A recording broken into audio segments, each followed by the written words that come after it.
Welcome back everyone, I'm Val, and in today's video we are in Krabi, Thailand, and we're going to review if it's still worth to visit. So let's get right to it.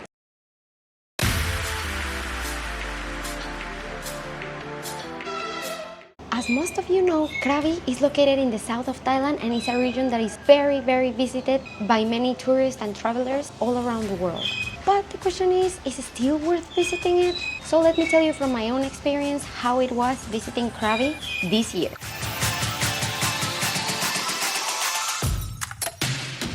For the record and the purpose of this video, I've been to Krabi 2 times, one in low season and the second one during high season. For this video in particular, we're going to see what I did during high season and I'm going to compare it with what happened during low season. So first, Krabi is the region, but it's also the name of the main town located in said region. If you want to find affordable accommodation in Krabi, then you should stay in town.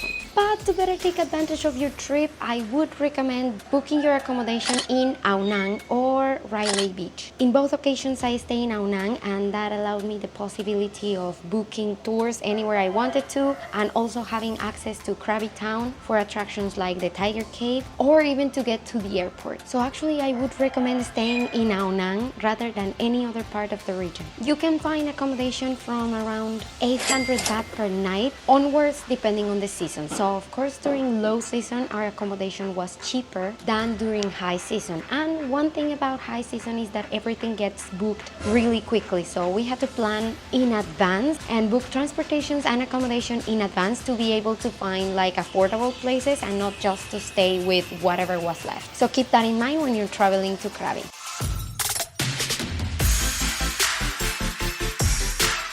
During low season, we actually visited Riley Beach and the Tiger Cave Temple, which are 2 amazing attractions to visit in Krabi and are really worth it. For the Tiger Cave Temple, you actually need to be really fit to reach the top, but if you are, then it's really worth it.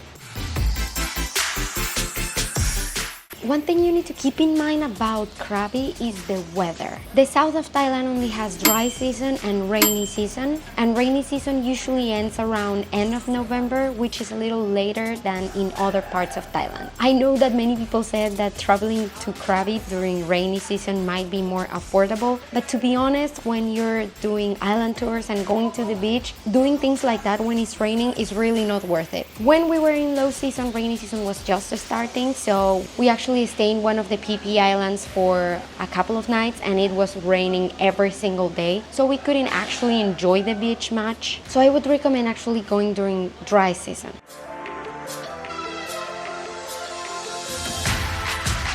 Now in our second visit to Ao Nang, we actually took a 4-island tour. You will find many touristic spots and places that offer different island tours, including PP Islands or the 4-island tours. So you just need to walk around, check which places are more convenient, but to be honest, most of them offer a similar kind of price range, so it doesn't vary much. You can even book it with your own accommodation as well. The tour we took us around Chicken Island, Boda Island, Riley Beach again, and Tub Island. The islands offer different things. Some are very good for snorkeling, which is included in the tour. Some are very good for just relaxing in the beach and things like that. One thing that actually happened to me was that, as I told you, I went to Riley both times during low season and during high season. And during high season, despite the fact that the weather was a little bit gray, the beach was full. So Riley was incredibly crowded and there was a lot of people this time during high season, which didn't happen during low season. So that is actually an advantage when you're visiting Krabi for places like that. It has a but. So if you're planning on going to Krabi and doing, for example, the PP Island tour where you visit Maya Bay and all those popular spots, let me tell you that during low season, those places are closed. Because since it's a natural park and things like that, they let like the environment recover. So during low season, they don't let tourists visit Maya Bay and they close it. So that is a disadvantage of visiting Krabi during low season. But the advantage is that some beaches you will find them actually not crowded at all. Another big recommendation is taking a tour that includes either Hong Island or Bamboo Island, which also are very beautiful places that you can visit in Krabi.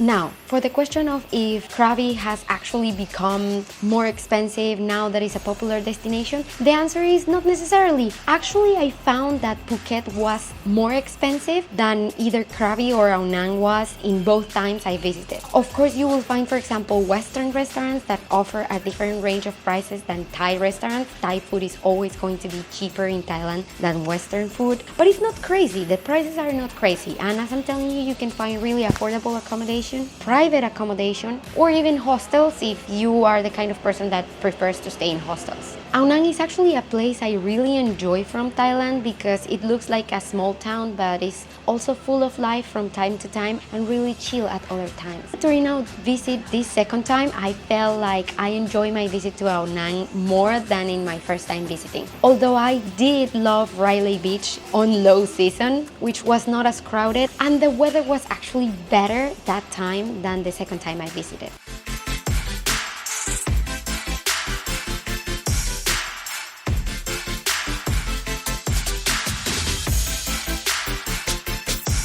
So in conclusion, is it still worth visiting Krabi, Thailand nowadays? The answer is yes, it is. You just need to keep in mind whether you prefer doing it during low season or high season, but definitely try to do it during dry season because, as I told you, during rainy season it's not really worth it. It rains a lot, and you will lose all the beautiful blue beaches view that you might be aiming for when you visit that part of Thailand. So yeah, sure, go for it. Even though it's a very, very popular place, it doesn't feel that crowded in many of the spots you visit. So yeah, it's definitely worth visiting.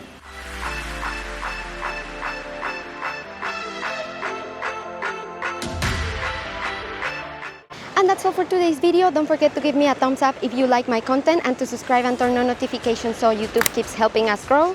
Thank you so much for watching this video, and I will see you all on the next trip.